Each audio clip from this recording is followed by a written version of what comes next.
আপু আর দুলাভাই ধাক্কা দিয়ে বাসর ঘরের ভিতর প্রবেশ করালো। আমি ঢুকে নীলার দিকে তাকিয়ে যা দেখলাম তা বিশ্বাস করার মতো না। দেখি নীলা সিগারেট টানছে।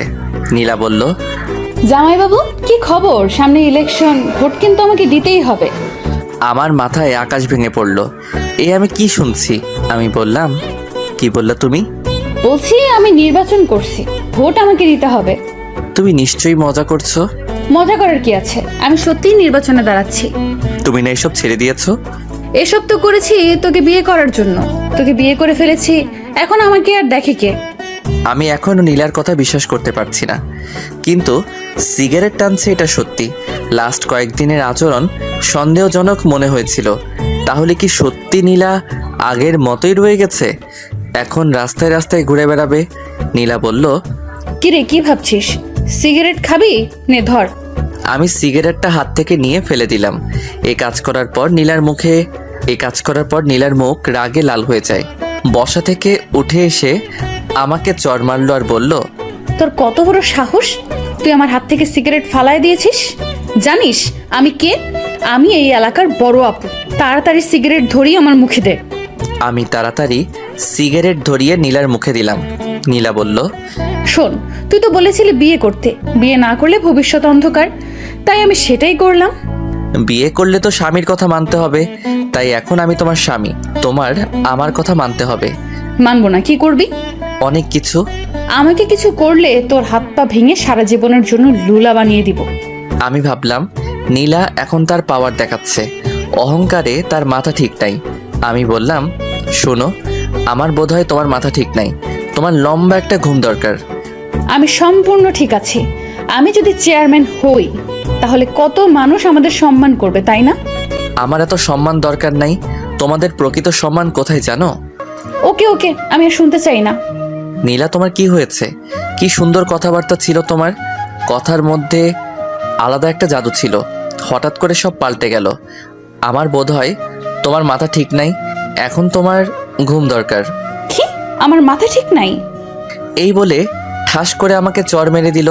ব্যথার কারণে কাঁদি নাই, কষ্টের কারণে চোখ দিয়ে পানি চলে আসলো।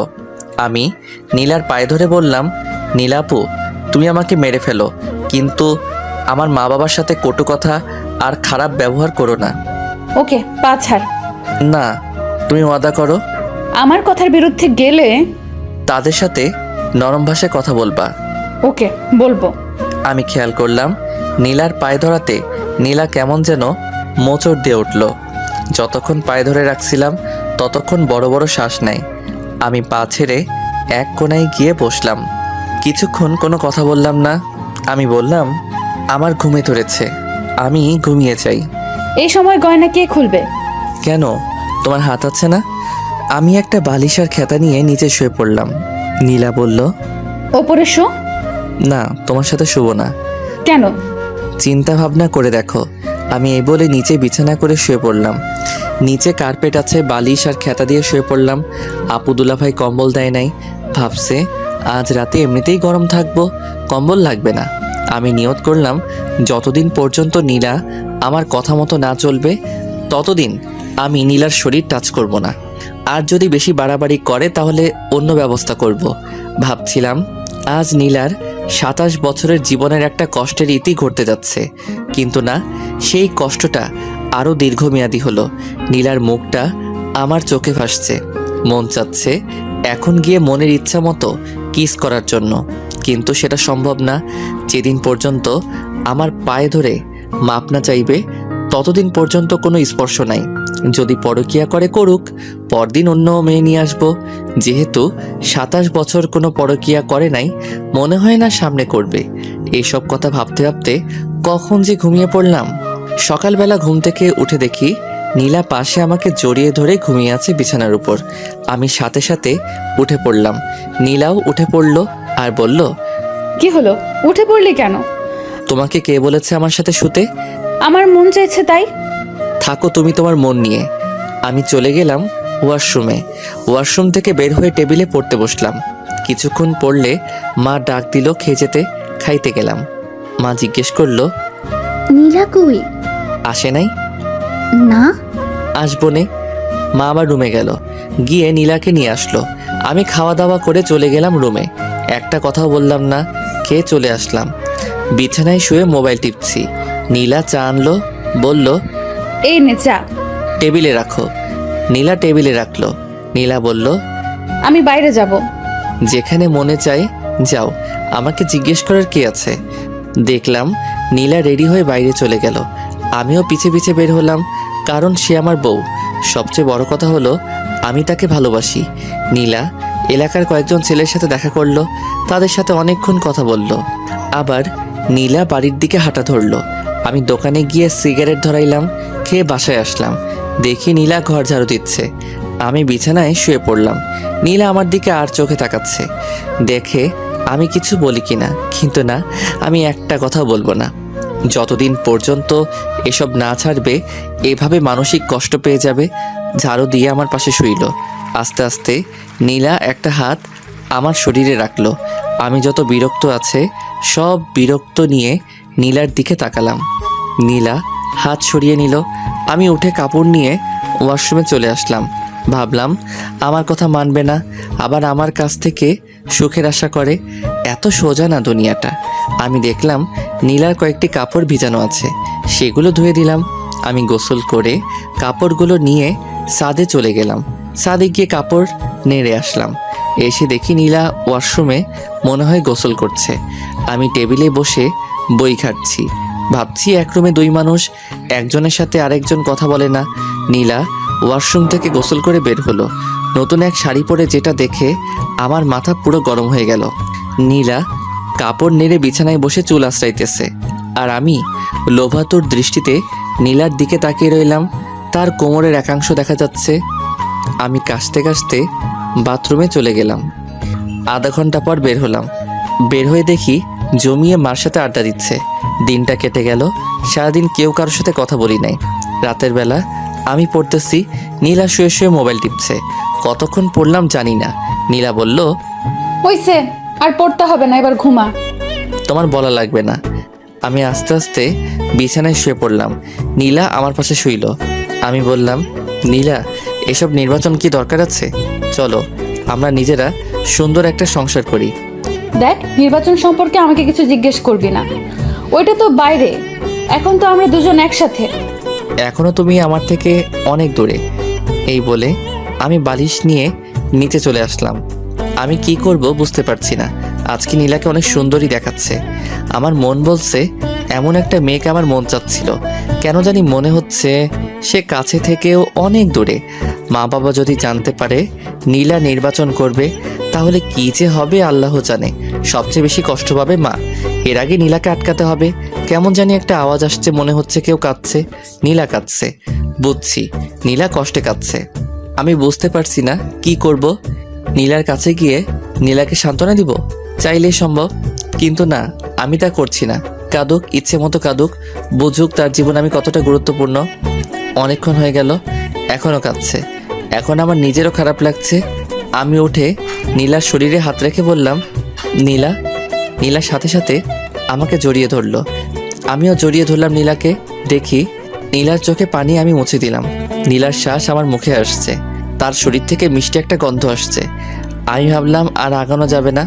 আমি ঘুমের ভান করে সারা শরীর ভার ছেড়ে দিলাম বিছানায়। নীলা আমাকে জড়িয়ে ধরে ঘুমিয়ে পড়লো। তারপর আমিও ঘুমিয়ে পড়লাম। সকালবেলা উঠে দেখি নীলা আমাকে জড়িয়ে ধরে শুয়ে আছে। আমি উঠে আস্তে আস্তে ওয়াশরুমে চলে গেলাম। বের হয়ে দেখি নীলা উঠে গেছে।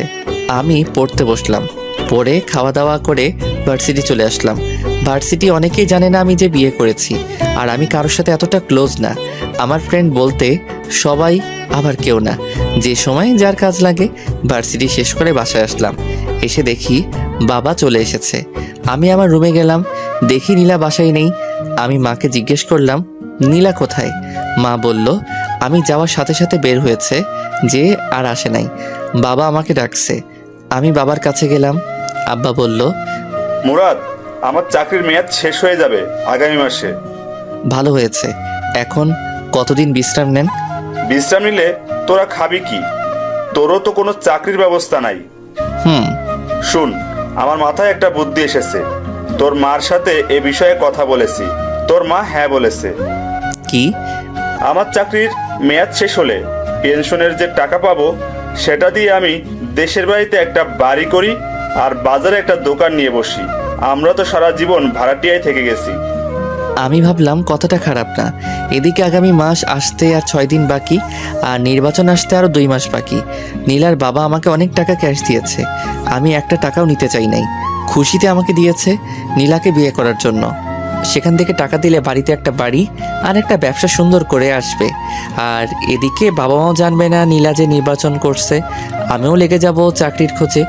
এসব কিছু চিন্তা করে বললাম, আপনার বুদ্ধিটা ভালো, আপনার পেনশনের টাকা দিয়ে হবে সব কিছু। দেখি হয় কিনা, না হলে ধার করতে হবে। ধার করা লাগবে না, শ্বশুরবাড়ি থেকে যে টাকা পেয়েছি সেটা দিয়েই হবে। ওকে। তোমার অফিসে চাকরির কোনো পোস্ট খালি আছে? না। তাহলে আমি আগামীকাল থেকে লেগে পড়ি চাকরির খোঁজে। তাই কর। আমি রুমে এসে ভাবতে লাগলাম নীলা কোথায় গেল। নীলার মার কাছে ফোন দিলাম। হ্যালো আম্মা, কেমন আছেন? ভালো। বাবা তুমি কেমন আছো? ভালো। আম্মা, নীলা বলছিল বাড়ির কাছে এক বান্ধবীর বাসায় যাবে, সে কি আপনার এখানে এসেছে? না তো।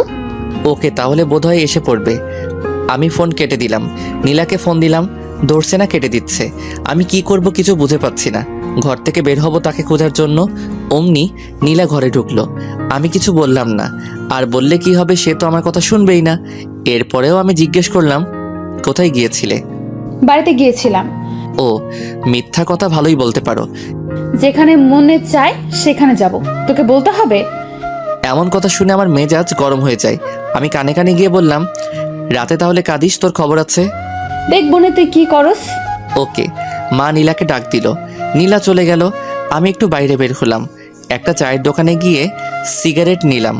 কোথা থেকে জানি এক ছেলে এসে জিজ্ঞেস করলো, কি ভাই, কি খবর? আমি চিনতে পারলাম সাজিদ। এই তো আছি। তোমার আর বড় আপুর বলে বিয়ে হয়েছে? হুম। তুমি কি করে বড় আপুকে পটিয়ে বিয়ে করে ফেললে? আমার ভাবতে অবাক লাগছে। আরে ভাই, কপালে আছে। সেটাই, তোমার বউ তো নির্বাচনে পাশ করব। সত্যি? তুমি জানো না, আজকে যে বক্তৃতা দিছে অর্ধেকের বেশি মানুষ তার পক্ষে চলে এসেছে। তাই নাকি? ধুর ভাই, আপু আপনার কাছে কিছুই বলে না? কোথায় বক্তব্য দিয়েছে? আপনি জানেন না, ওই সামনের মোড়ে। এত আয়োজন, এত কিছু, এসবের খরচ কে দিয়েছে? বড় আপু। ধুর ভাই, আপনি আমার কাছ থেকে চালাকি করে কথা জেনে নিচ্ছেন। আপু জানতে পারলে আমাকে মারবে। ধুরু ভাই, বসো। মামা বেনসন দাও তো। মামা এসে সিগারেট দিল। আমি বললাম, আমার একটা কাজ করতে পারবা? আপুর বিরুদ্ধে আমি কিছুই করতে পারবো না। আরে বোকা, সে তো আমার বউ, আমি তার বিরুদ্ধে কি বলবো? শোনো, তুমি শুধু বলবা সামনে কোথায়, কোন জায়গায় তোমাদের বড় আপু বক্তব্য দেয়। কি করে বলবো? ফোন করে। ফ্ল্যাক্সির টাকা? 500 টাকা দিয়ে বললাম, এবার হবে। হুম। সাজিদ চলে যায়। আমি বাসায় আসি, এসে পড়তে বসলাম। দেখি নীলা খুব হাসি খুশি। রাতের খাবার খেয়ে আবার পড়তে বসলাম। আমি আর নীলা একটা কথা বলি না, কারণ এখনও নীলা আমার কথা শুনছে না। আজকে কত মানুষের সামনে বেপর্দা হয়ে কথা বলল। আমার শরীরটা শুধু জ্বলছে। সবাই তো নীলার দিকে লোভাতুর দৃষ্টিতে তাকিয়ে রয়েছে। এটা তো আমি বুঝি। ভাগ্যে নির্মম পরিহাস, নীলা যদি আমার কথা শুনতো। এদিকে নীলা শুয়ে শুয়ে মোবাইল টিপছে আর একটু পরপর হাসি দিয়ে ওঠে। আমি নীলাকে জিজ্ঞেস করলাম, নীলা, তুমি যে নির্বাচন করছো, এত টাকা কোথা থেকে? আমার জমানো টাকা। আর একটা টাকাও খরচ করো না, এসব টাকা রেখে দাও। ভবিষ্যতে দেখবে তোমার সন্তানের জন্য অনেক কাজে লাগবে। আমার না মা হওয়ার অনেক ইচ্ছা। তুমি মা হওয়ার যোগ্যতা নেই। তুই যদি মা হওয়ার, বেচারা ছোট বাচ্চাটা শুধু কষ্ট পাবে। আমি মা হলে বাচ্চাটাকে সারা দিন বুকের কাছে আগলে রাখতাম। শুনছি তুমি বলে নির্বাচনে জিতবে, আর এদিক দিয়ে যদি তুমি মা হও তাহলে কি হবে? তুমি সারাদিন কাজে এখানে সেখানে ঘুরে বেড়াবে, আর এদিকে বাচ্চাটা তোমার বুকের এক ফোঁটা দুধের জন্য কান্না করবে। আমি এসব দেখতে পারবো না। আমি মা হলে সারা দিন তাকে বুকে আগলে রাখবো। নীলা আজকে একটা সাদা ড্রেস পরেছে, বাংলায় যাকে বলে প্লাজো। আর যেহেতু নীলা শুয়ে আছে, তাই নীলার হাঁটু অবধি প্লাজো উঠে আছে। নীলার এই সুন্দর পা দেখে আমার অবস্থা খারাপ। আমি আস্তে আস্তে কাছে গেলাম, গিয়ে নীলার পাটা ঢেকে দিলাম। আমি বললাম, নীলা, আমি তোমাকে অনেক ভালোবাসি। আমিও তোকে অনেক ভালোবাসি। তাহলে তুমি আমার কথা শুনছো না কেন? আমি একটা প্ল্যান হাতে নিয়েছি, সেই প্ল্যানটা আমি যে করেই হোক কমপ্লিট করব। নীলা, তুমি কেন বুঝছো না? যদি মা বাবা জানতে পারবে তুমি নির্বাচন করছো, তাহলে বুঝতেই পারছো মা কতটা কষ্ট পাবে। যেই মাকে তুমি বিয়ার কথা বলাতে মা সাথে সাথে রাজি হয়ে যায়, তোমাকে কতটা বিশ্বাস করে। একটু ভুলের জন্য সব শেষ হয়ে যাবে। আমাকে একজন বলছে একজনে অনেক কথা বলবে, এসব কথায় কান্না দিতে। সকল স্বামী তার স্ত্রীর ভালো চায়, আমি কখনো তোমার খারাপ চাই না নীলা। এসব হলো ছেলে মানুষের কাজ। তোমার উচিত আমাদের সংসার কিভাবে সুন্দর করা যায় সেটা চিন্তা ভাবনা করা। যা তো এখান থেকে তুই, আমার ভালো লাগছে না। আমি জানি নীলা, আজকে তুমি কোথায় গিয়েছো। জানলে ভালো। কেন নীলা, তোমার কি একটু জানের ভয় নেই? আছে। তাহলে এত মানুষের সামনে বেপর্দা হয়ে কিভাবে কথা বললে? আমি অনেকক্ষণ প্র্যাকটিস করেছি। আর আমাকে কি কেউ মেরে ফেলবে নাকি? তুমি একা একা চলো, আমার ভয় করে। তাহলে তুই আমার সাথে চল। নীলা, তুমি আমাকে ভালোবাসো? যদি আমি তোমাকে ছেড়ে চলে যাই তাহলে তুমি কষ্ট পাবে না? ছেড়ে চলে যাবে মানে? যেখানে যাস সেখান থেকে তোকে বের করে আনবো। নীলার এমন কথা শুনে আমার চোখ দিয়ে পানি পড়ছে। এ কি, তুই কাঁদতেছিস কেন? তোমার কথা শুনে কাঁদছি। তোর কষ্টটা বল। হয়তো তোমার সুখের দিনে আমি থাকবো না, আর আমার সুখের দিনে তুমি থাকবে না। কেন? ইস নীলা, তুমি যদি আমার কথা বুঝতে, আমি তোমার সাথে না থাকতে পারলেও তোমার ছায়া হয়ে থাকবো। মানে বুঝতে হবে না, এখন ঘুমাও, আমি বালিশ নিয়ে নিচে আসবো। নীলা বলল, ওপরে শো, নিচে অনেক ঠান্ডা। ওকে। আমি নীলার উল্টো দিকে মুখ ফিরে শুয়ে রইলাম। ঘুম আসছে, ঘুমিয়ে পড়লাম। নীলার যে করে হোক নির্বাচনে দাঁড়াবে এবং পাশ করেও নিজের নাম সারা দেশে ছড়িয়ে দিবে। এখন যদি যে কোনো বাতাসে উপেক্ষা করবে, রাস্তাঘাটে হাঁটলে কত সম্মান করবে মানুষ। মুরাদের আবদার নীলা বুঝতে পারে, কিন্তু নীলাকে নির্বাচনে দাঁড়াতেই হবে। নীলা ভাবছে, নীলা নির্বাচনে পাশ করলে মুরাদ দেখবে তার কত সম্মান। তার আগে যেভাবেই হোক তাকে টিকে থাকতে হবে। নীলা আবার ভাবে সে কোনো ভুল করছে না তো, কিন্তু লোকের সমর্থনে সব ভুলে যায় নীলা। নীলা বুঝতে পারছে মুরাদ খুব কষ্ট পেয়েছে। মনে মনে নীলা ভাবে আর মাত্র 2টা মাস, তারপর দেখতে পাবে তোমার আর কোনো কষ্ট থাকবে না। নীলারও ঘুম পাচ্ছে। নীলা জানে এখন মুরাদের শরীরে হাত দিলে মুরাদ রাগ করবে, তাই নীলা মুরাদের শরীর ঘেঁষে ঘুমানোর চেষ্টা করলো। আস্তে আস্তে নীলা মুরাদের শরীরটা জড়িয়ে ধরলো। শেষমেশ মুরাদকে জড়িয়ে ধরে ঘুমিয়ে পড়লো। সকালবেলা ঘুম থেকে উঠে দেখে মুরাদ পড়ছে। নীলা অনিচ্ছা সত্ত্বেও কেন জানি পিছন থেকে জড়িয়ে ধরলো। মুরাদও নীলার হাতটা নিয়ে নীলার হাতে চুমু খেলো। আর কিছুক্ষণ পর নীলা ওয়াশরুমে চলে আসলো। একেবারে গোসল করে বের হলো। ছাদে কাপড় নাড়তে যাবে। 3 তলা থেকে 4 তলায় উঠলো। 4 তলায় এক মহিলার কাণ্ড দেখে নীলা থমকে যায়। দেখলো একটা বাচ্চা ছেলেকে চোখে চোখে মুখে চুমু দিয়ে বলল, যাও বাবা, বাবার সাথে স্কুলে যাও। আর বাচ্চাটা বলল, বাই মা। যাওয়ার সময় বাচ্চাটা মার গালে চুমু খেলো। শেষমেশ টাটা দিতে দিতে বাচ্চাটা চলে গেল। নীলা পুরো কাজটা দেখলো। দীর্ঘ একটা শ্বাস ফেলে মনে মনে বলল, ইস, আমার যদি এরকম একটা বাচ্চা থাকতো। পেটের দিকে হাত দিয়ে পেটের মধ্যে হাত বুলিয়ে দেয় নীলা। মুরাদ, তুই কেন বুঝতে পারস না আমার মনের কথা?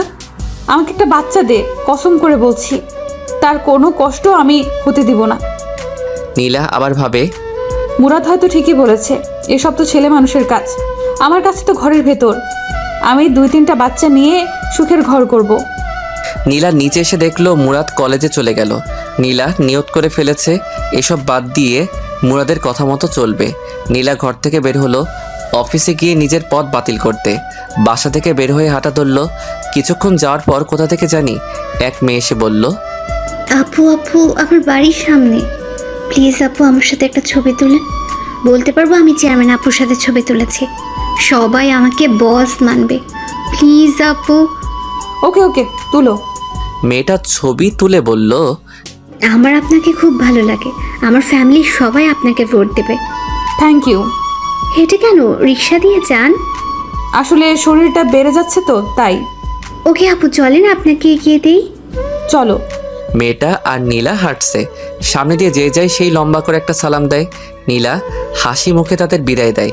আরও কিছুক্ষণ হাঁটার পর 6-7টা মেয়ে নীলাকে ঘিরে ধরলো। আরও 10-12 জন ছেলে এসে হাজির হলো। পুরো একটা দল হয়ে গেল। এক সময় মিছিল শুরু হয়ে গেল। মিছিলের মধ্যে আরও মানুষ যোগ দিতে থাকে। পরে মোটামুটি বড় একটা মিছিল হয়ে যায়। অনেকক্ষণ সবাই বড় আপুর পক্ষে মিছিল করে। এক জায়গায় এসে এক রেস্টুরেন্টে নিয়ে সবাইকে কিছু খাওয়াইয়া তাদের বিদায় দিল। নীলা বাড়িতে চলে আসে। এসে ফ্রেশ হয়ে শুয়ে ভাবতে লাগলো কোথা থেকে কি হয়ে গেল। যে জায়গায় গিয়ে না করে আসবে এসবের মধ্যে আমি আর নাই। সেখানে গিয়ে বড় এক মিছিল করে আসলো। এত মানুষের সারা কিভাবে নীলা ফেলে দিবে? এখন কত সম্মান, পরে না জানি কত সম্মান হবে। বের হলেই মানুষ ঘিরে ধরবে। তখন মুরাদ বুঝতে পারবে আমি কেন এত কষ্ট করেছি। তখন হয়তো মুরাদ আমাকে একটা বাচ্চা নেওয়ার সুযোগ দিবে। আমি নীলার মনের ভিতর ঢুকে যাওয়ার চিন্তা ভাবনা করছি। নীলার সব কাজে রেসপন্স করব, কিন্তু আসল কাজটা করব না। আমি বুঝতে পারছি এইভাবে নীলার সাথে আর বেশি দিন থাকা যাবে না। ভার্সিটি থেকে এসে দেখি নীলা ঘুমাচ্ছে। তার মায়াবী মুখটা কি সুন্দর করে তাকিয়ে আছে। আমি অনিচ্ছা সত্ত্বেও নীলার কপালে চুমু খেলাম। নীলা পাশ ফিরে আবার শুয়ে পড়ল। আমি ফ্রেশ হয়ে নীলাকে ডাক দিলাম, নীলা আমার খিদা লাগছে। দাঁড়াও, আমি নিয়ে আসছি। নীলা একটু পর আমার জন্য খাবার নিয়ে আসে। আমি খেলাম। আমি বললাম, নীলা তুমি আজকে মিছিল করেছো? কেন? যাতে নির্বাচনে পাশ করতে পারি। ওকে, তাহলে তুমি নির্বাচন নিয়েই থাকো। মুরাদ, রাগ করিস না, আমি এখান থেকে বের হতে পারবো না। ওকে, তোমার যা ইচ্ছা তাই করো। আমি বিকালের দিকে ছাদে গেলাম। গিয়ে দেখি জ্যোৎস্না। আমি বললাম, জ্যোৎস্না আপু কেমন আছেন? ভালো, তুমি? ভালো। কেমন চলছে তোমার দিনকাল? এই তো মোটামুটি। আমার সামনে বিয়ে। ভালো। আপু আমার একটা সমস্যা, যদি একটু হেল্প করতেন। কি বলো? নীলা খালি নির্বাচন করে, এই নিয়ে তাকে আমি প্রতিদিন বোঝাই, কিন্তু সে কোনো কথা কানে নেয় না। আপনি যদি একটু হেল্প করতেন। যে তার স্বামীর কথা শুনে না, তাহলে অন্য আরেকজনের কথা কি শুনবে? তারপরেও একটু কথা বলে দেখবেন। ওকে। আমি যাই। আমি চলে আসি। কি করব কিছুই মাথায় আসছে না। এভাবে এক সপ্তাহ চলে গেল। বাবা গ্রামে চলে যায়। গ্রামের বাড়িতে নতুন বাড়ি হলে মাও চলে যাবে। নীলা জিজ্ঞেস করলে বলি বাড়িতে বেড়াতে গেছে। আমি এই বিষয় নীলার কাছ থেকে সম্পূর্ণ গোপন রাখি। আর সে নির্বাচন নিয়ে ব্যস্ত। এদিকে টাইম দেওয়ার কোনো প্রশ্নই আসে না। নীলাকে কেমন জানি লাগে, তার সাথে কথা বলা, হাসাহাসি এখন আর ভালো লাগে না। এখন কেন জানি নীলাকে বিরক্তিকর মনে হয়। আমি আস্তে আস্তে নীলার সাথে কথা বলা কমিয়ে দিলাম। ওই তো আগামীকাল সারাদিন নীলার সাথে একটা কথা বলি নাই। বুঝতেই পারছেন এটা কতটা কষ্টকর। নীলাকে অনেক বোঝালাম, শেষমেশ যেই কদু সেই লাউ। আমি ভাবলাম নীলার মা বাবার সাথে এই বিষয়ে কথা বলতে হবে। আমি সময় করে চলে আসি নীলার বাড়িতে। দেখি তার মা বাবা দুজনেই বাড়িতে। হঠাৎ নীলাকে ছাড়া আমাকে দেখে তারা অবাক হয়ে যায়। নীলার মা বলল, বাবা তুমি এমন সময় একা? নীলা কোথায়? নীলা বাড়িতে। আম্মা আব্বা কিছু কথা আসছিল। নীলারে নিয়ে একটা সমস্যা হচ্ছে। কি সমস্যা? আসলে নীলা খালি নির্বাচন করে। এই সারাদিন নির্বাচন নিয়ে বাড়ির বাইরে ব্যস্ত থাকে। কত যে বললাম এসব ছেড়ে দিতে, আমরা সুন্দর করে সংসার সাজাই, কিন্তু কে শুনে কার কথা। আপনারা দুজন যদি একটু বলতেন এসব ছেড়ে দিতে, তাহলে খুশি হতাম। আসলে বাবা কি বলবো, সে ছোটবেলা থেকেই স্বপ্ন দেখে আসছে এই এলাকায় নির্বাচন করবে। তাই সে ছোটবেলা থেকে টাকা জমাইছে। তোমার অসুবিধা হলে আমরা অবশ্যই নীলাকে বোঝাবো। ধন্যবাদ। আমি নীলার বাড়ি থেকে খাওয়া দাওয়া করে বাসায় আসলাম। এসে দেখি নীলা ঘরের ভিতর নাচতেছে। আমি মুচকি হাসি দিলাম। আমি বললাম, এত খুশি কেন? সবাই বলছে আমি পাশ করব। ঘরের বাইরে বের হলে কত মানুষ আমাকে ঘিরে ধরে। সেটা তো ধরবেই, কারণ তুমি অনেক সুন্দরী, আর সুন্দরের পূজা করে সবাই। সুন্দরী বলে না, আমি চেয়ারম্যান হব বলে। এখনো কোনো নেতা তোমাকে আহ্বান করে নাই রাতে তার সাথে থাকার জন্য? এটা কি বললি তুই? আবার বল। মুহূর্তের মধ্যে নীলা চোখ মুখের রং পাল্টে গেল। যদি এরকম অফার পাও তাহলে ফোন করে বলে দিও আজ রাতে আমি বাইরে থাকবো। ঠাস ঠাস করে দুটো চর বসিয়ে দিল গালে। আমি বললাম, সত্যি কথা বললে কারো সহ্য হয় না। নীলা কেঁদে দেয়। কেঁদে কেঁদে আমাকে জড়িয়ে ধরে বলে, তুই এমন কথা বলিস না। এই নীলা শুধু তোর, নীলার সব তোর, নীলার যৌবন রূপ সব তোর, এসব কিছু তোর জন্য। নীলা আমার একটা হাত নিয়ে তার গালে দিল। খুব কষ্ট হচ্ছে নীলা, এর একটা কিছুই আমি পাবো না। এসব কিছু কয়েকদিন পর পথের মানুষের কাছে চলে যাবে। এমন কথা মুখে আনিস না মুরাদ, আমি তোরে ভালোবাসি, তোকে ছাড়া আমি বাঁচবো না। তুই এমন কথা আর বলিস না। প্লিজ নীলা, তুমি এসব ছেড়ে চলে আসো, প্লিজ প্লিজ। তোমার আর আমার জন্য সুন্দর একটা জীবন অপেক্ষা করছে, এসব ছেড়ে দাও। নীলা কিছু বলছে না। আমি আস্তে আস্তে নীলার গালে ধরে নীলার ঠোঁটের কাছে আমার ঠোঁট নিয়ে আস্তে আস্তে লাগিয়ে দিলাম। নীলা চোখ বন্ধ করেছে। নীলা আমার মাথাটা চেপে ধরলো তার ঠোঁটে। আমি পাগলের মতো কিস করছি। নীলার শ্বাস ভারী হচ্ছে। আমি ভাবলাম এখনই বাদ দিতে হবে, না হলে নীলাকে আটকানো কঠিন হবে।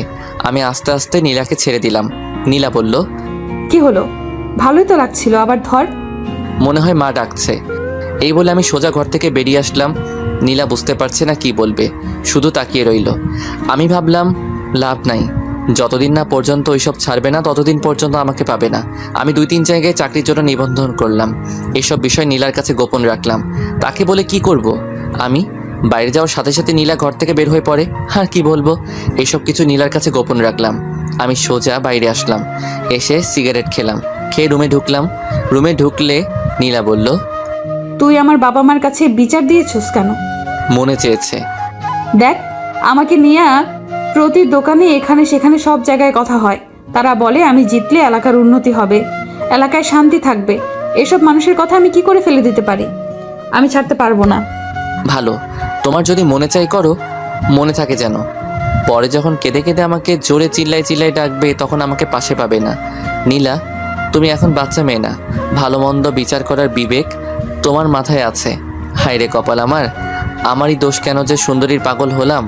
যদি জ্যোৎস্নাকে অথবা তানহাকে বিয়ে করতাম তাহলে কতই না সুখী হতাম। এই বলে রুম থেকে বের হয়ে আসলাম। সোফায় এসে টিভি দেখতে লাগলাম।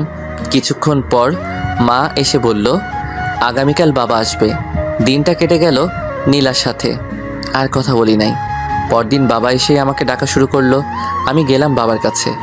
একটা কাগজ ঢিল দিয়ে বলল, এসব কি মুরাদ? আমি কাগজ ধরে দেখি নীলার নির্বাচনের পোস্টার। তার মানে বাবা জেনে গিয়েছে নীলা নির্বাচন করছে। বাবা আবার বলল, কোথায় তোর বউ? কোথায়? আস্তে বাবা, আমার কথা শোনো। কি শুনবো? আমি জানি নীলা নির্বাচনে দাঁড়াচ্ছে। কি বললি তুই? নীলা নির্বাচনে দাঁড়াচ্ছে? তার কত সাহস! তাড়াতাড়ি তার মাকে ফোন দে। এমন অলক্ষী মেয়ে আমাদের দরকার নেই। শোনো, আমি তোমাদের বুঝিয়ে বলি। বাবা, আমি জানি না যে নীলা নির্বাচনে দাঁড়াচ্ছে। বাসরাতে সে আমাকে বলে, তখন যা হওয়ার হয়ে গেছে, এখন তার কিছু করার নাই। আমি নীলাকে অনেক বোঝালাম, কিন্তু কে শুনে কার কথা। আব্বা মা যা হওয়ার হয়ে গেছে, তোমরা কোনো টেনশন করো না, আমি বিষয়টি দেখছি। তোর বউ যেন আমার সামনে না পড়ে। ওকে, আমি দেখছি। আমি চলে আসলাম। দেখি নীলা চুপচাপ বসে আছে আর আমার দিকে আর চোখে তাকাচ্ছে। আমি হাসি মুখে বললাম, তোমাকে কিছু বলবো না, তোমার যা মনে চাই করো। নীলা কিছু বলল না। আমি চুপচাপ বেলকনিতে গিয়ে বাইরে তাকিয়ে রইলাম। নীলা আমার পাশে এসে দাঁড়ালো আর বলল, তোকে আমি কষ্ট দিতে চাইনি মুরাদ। আমার কষ্ট তো কিছুই না। মা আর বাবা অনেক দুঃখ পেয়েছে তোমার এই অপ্রত্যাশিত কাজে। সরি। সরি বলে কি লাভ? সরি বললে কি আর তুমি এসব থেকে ফিরে আসবে? তুমি তো বুঝতে পারছো না সবাই তোমাকে কি সম্মান করবে। বলবে দেখো দেখো চেয়ারম্যানের জামাই। সব ছেলেরা তোমাকে দেখে হিংসা করবে। নীলা, তুমি এখনো ছোট রয়ে গেছো। আমার জায়গায় যদি অন্য কেউ থাকতো তাহলে এতদিনে কি চেয়ারম্যান হয়ে যেতে। আমি যে ভালো সেই জন্য তোমাকে বাধা দিচ্ছি। শুনো, এখন তুমি গিয়ে আমার মায়ের কাছে আর বাবার কাছে মাপ চাইবা। বলবা আর আমি নির্বাচনে দাঁড়াচ্ছি না। বলবো না। বলবা না? না না না। আমি আমার হাত উঠাইলাম চর দিতে, কিন্তু কোনো এক টানে আর পারলাম না চর মারতে। নীলা বলল, মারলি না চল, দেখতাম তোর কত সাহস। এখন যদি আমি একটা ফোন করি তাহলে শত শত ছেলে চলে আসবে। আমি চাইলে তোকে মেরে বুড়িগঙ্গা নদীতে ফেলে দিতে পারি। আমি মোবাইল দিয়ে বললাম, এই নাও, এখন তোমার ছেলেদের ফোন দাও, তারা আসুক, এসে আমাকে মেরে বুড়িগঙ্গায় ভাসাই দিক। তুই কি ভাবছিস আমি পারবো না? তুমি আবার না পারতে পারো। আমি কানে কানে গিয়ে বললাম, পারলে করে দেখা। আমি সেখান থেকে চলে আসলাম। আমার আর ভালো লাগছে না। এখন থেকে আর নীলার সাথেই শুবো না। আজ 1 সপ্তাহ হলো নীলার সাথে শুই না। আমি আমার মতো, নীলার মতো। এদিকে আমার চাকরির ইন্টারভিউর জন্য কল আসলো। এদিকে বাবা মা চলে গেল গ্রামের বাড়িতে। যাওয়ার আগে নীলাকে কয়েকবার বললাম বাবা মার কাছে মাপ চাইতে, কিন্তু কে শুনে কার কথা। এখন আমি আর নীলা একা। আমি ইন্টারভিউ দিলাম। আমার আগের রেজাল্ট ভালো ছিল বলে চাকরিটা হয়ে গেল, কিন্তু সমস্যা একটাই, বাসা থেকে অনেক দূরে। আমি সকালে যাই, বিকালে আসি। নীলা ভাবে আমি ভার্সিটিতে যাই। কিছুদিন পর সন্ধ্যার সময় বাসায় ঢুকলাম। দেখি নীলা আর 5 জন ছেলে একজন মেয়ে বসে আড্ডা দিচ্ছে। তাদের একজনের হাতে সিগারেট, নীলাও সিগারেট খাচ্ছে। আমি ঘরে ঢুকলে নীলা বলল, এ হলো আমার স্বামী মুরাদ। মাঝখান থেকে একজন ছেলে বলে উঠল, বড় আপু, আপনি বিয়ে করে ফেলেছেন? আমরা তো জানি না। আসলে সবই কপাল, আর মুরাদ কিন্তু খুব ভালো ছেলে, কেউ তার সাথে বেয়াদবি করবি না। ওকে আপু। আপু, আমাদের কাজটা বুঝিয়ে দেন। নীলা আমাকে বলল, মুরাদ, তুই একটু ঘরে যা। ওকে। আমার মাথা পুরো গরম হয়ে আছে, কিছু বলবো না তাকে। আমি ভাবলাম এভাবে আর চলতে পারে না। আরে আমার তো একটা সম্মান আছে। চেয়ারম্যান হওয়ার পর সবাই বলবে, দেখো দেখো চেয়ারম্যানের জামাই, কিন্তু সেটা বলবে টিটকারি করে। ভাবলাম আজ নীলাকে শেষবারের মতো বলবো, তারপর অন্য কোনো রাস্তা দেখতে হবে। নীলা তাদের সাথে কথা বলে অনেকক্ষণ। এই ফাঁকে আমি তাদের জন্য হালকা নাস্তা নিয়ে যাই। নীলার অহংকারে শেষ নাই। নীলা তাদের ছোটোখাটো মিটিং শেষ করলো। আমি পড়তে বসলাম। রাতে খাওয়ার জন্য নীলা আমার জন্য বাইরে খাবার আনে। আমি খেলাম। ভাবলাম আজ একসাথে শুই। আমি শুলাম তাড়াতাড়ি, কারণ সকালে অফিসে যেতে হবে। দেখি নীলা মোবাইল টিপছে। আমি বললাম, নীলা বলো। মোবাইল রাখো। ওকে বলো। নীলা, তোমার নির্বাচন আর কতদিন আছে? আর মাত্র 15 দিন। ভালো, তোমাকে শেষবার ওয়ার্নিং দিচ্ছি। তুমি কি এখান থেকে বের হতে পারবে? আর কতবার বলবো? তাহলে শোনো, এসব ছেলে পেলে নিয়ে ফ্ল্যাটে আসবা না। কেন? আমি না করছি তাই। ওকে, তোমার যা ইচ্ছা। আমি বিছানায় শুয়ে ঘুমিয়ে পড়লাম। পরদিন সকালে উঠে গেলাম অফিসে। অফিস শেষ করে অফিসের আশেপাশে বাসা খুঁজতে লাগলাম। নীলার মুরাদের একই জ্ঞান আর ভালো লাগে না। প্রতিদিন একই বিষয় নিয়ে কথা বলে। ভালো হয়েছে তার বাবা মা চলে গেছে, না হলে কত বাধার সম্মুখীন হতে হতো। মুরাদকে নীলা অনেক ভালোবাসে, সেই জন্য নীলা এত অসম্মানের পরেও মুরাদের কাছে পড়ে রয়েছে। কিন্তু নীলা বুঝতে পারছে না মুরাদের কি হয়েছে। কিছুদিন ধরে মুরাদ নীলার সাথে খুব ভালো ব্যবহার করছে, খুব হাসি খুশি, সব কাজে রেসপন্স। নীলা বুঝতে পারলো মুরাদ তাহলে এতদিনে সব কিছু বুঝতে পারছে। ওই তো সেদিন নীলার মিটিং করে আসতে দেরি হয়েছিল। মুরাদ এগিয়ে গিয়ে নীলাকে নিয়ে আসে। শীত বলে দুজন এক চাদরের ভিতর একজন আরেকজনকে জড়িয়ে ধরে বাসায় আসে, যা দেখে নীলার খুব ভালো লাগে। এই মাসের শেষ কয়েকদিন নীলা মুরাদকে জড়িয়ে ধরে ঘুমায়। মুরাদের প্রতি নীলার ভালোবাসা অনেক বেড়ে যায়। কিন্তু এসব কিছু রীতি ঘটলো ওই দিন দুপুরে। ঘুম থেকে উঠে দেখলো মুরাদের বই কাপড় চোপড় কিছুই নেই, আর টেবিলের উপর একটা চিঠি পেল। নীলা উঠে পুরো রুম দেখলো, তেমন কিছুই নেই। কয়েকটা বই আর কিছু কাপড় চোপড় পরে আছে, সেগুলো পুরাতন। আলমারি খুলে দেখলো মুরাদের কিছুই নেই। তাহলে কি মুরাদ চলে গেল কোথায়? নীলা জোরে জোরে মুরাদ বলে ডাক দিল। তার শব্দই আবার ফিরে আসলো। পুরো ফ্ল্যাট চেক করলো, প্রয়োজনীয় সব কিছু আছে। নীলা আস্তে আস্তে চিঠির কাছে আসলো। নীলার বুকটা কাঁপছে। মুরাদ কি চলে গেছে? আগে মোবাইল নিয়ে কল করলো মুরাদের নাম্বারে, ফোন বন্ধ। এবার চিঠির কাছে এসে চিঠি হাতে নিল, কাপা কাপা হাতে। চিঠি খুলে পড়তে লাগলো। চিঠিতে লেখা আছে, নীলা, আমি কোনো চিঠি লিখছি না যাতে পরে উত্তর দিতে না পারো। নীলা, একটা কথা তো জানো, স্বাধীনতা অর্জন করার চেয়ে রক্ষা করা কঠিন। আমার ক্ষেত্রে সেটাই হয়েছে। আমি তোমাকে খুব ভালোবেসে ফেলেছিলাম, কিন্তু সেটা ধরে রাখতে পারিনি। নীলা, আমি তোমার সাথে মোটামুটি অনেক সময় কাটিয়েছি। নীলা, তুই যখন বলতে আমি কোথাও চলে গেলে আমাকে যেখান থেকে পারো ধরে নিয়ে আনবে, তখন আমার খুব অহংকার হতো। আনলে আবার কি হবে? আমার একই কথা, নির্বাচন করো না। সেরকম কথা তোমাকে শুনতে আর হবে না। আমি চলে গেলাম। এখন তুমি নির্বাচনে বেশি ফোকাস করতে পারবে। দোয়া করি নির্বাচনে পাশ করে এলাকার উন্নতি করতে পারো। সবাই একটা চেয়ারম্যান থেকে এটাই আশা করে, আর সবসময় গরিব দুঃখীদের পাশে থাকবে। দেখবে তুমি ভালো একটা চেয়ারম্যান হতে পারবে। নীলা, আমি দুঃখিত, আমি ভালো একটা স্বামী হতে পারিনি, তোমার কথায় রাজি হতে পারিনি। তোমার সামনে জীবন পড়ে রয়েছে, ভালো একটা ছেলেকে বিয়ে করে মা হওয়ার স্বপ্ন দেখো। খুব ইচ্ছে ছিল বাবা হওয়ার, কিন্তু সেটা হলো না। নীলা, আমি তোমাকে ছেড়ে অনেক দূরে চলে এসেছি। আমার খুঁজতে তুমি বের হয়েও না, কারণ তুমি আমাকে খুঁজে পাবে না। আমি পিছনের সকল পথ বন্ধ করে দিয়েছি। তুমি জেনে খুশি হবে আমি একটা চাকরি পাইছি। তোমার অন্তরে কি ছিল সেটা আমি আদৌ চিন্তা করে বের করতে পারিনি। শেষ কয়েকদিন তোমার সাথে ভালো ব্যবহার করেছি, কারণ তুমি যাতে বুঝতে পারো তোমার জীবনে আমি কতটুকু গুরুত্বপূর্ণ ছিলাম, কিন্তু তুমি সময় থাকতে গুরুত্ব দাওনি। নীলা, তুমি যদি আমার কথা শুনতে, তাহলে হয়তো পৃথিবীর একমাত্র সুখী সংসার আমরা হতাম।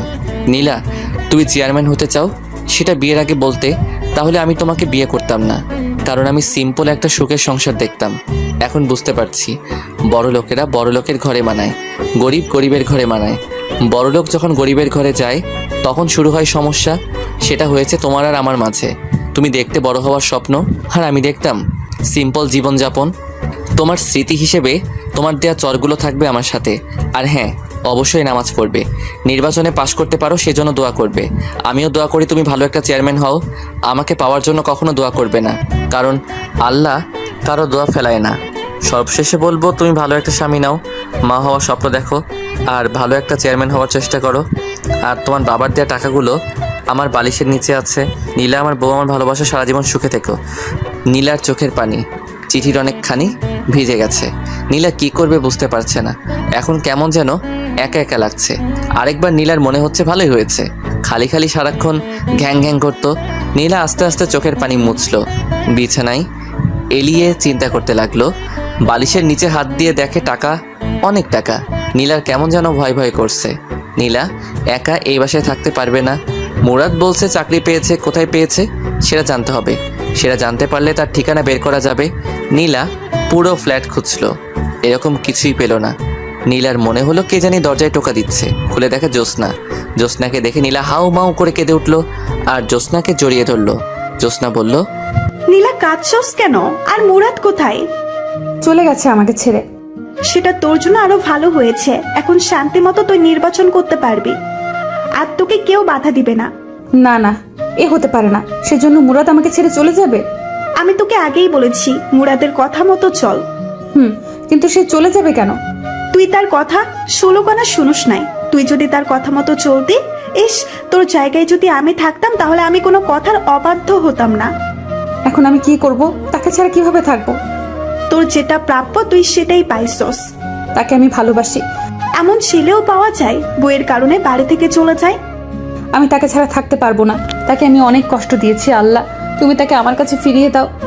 শোন, সে মনে হয় আর আসবে না। তুই এখানে থাকতে পারবি না। ঘন্টা 3 আগে আমার কাছে মুরাদ গিয়েছিল, তারপর এই কাগজটা আমার কাছে দিয়ে যায়।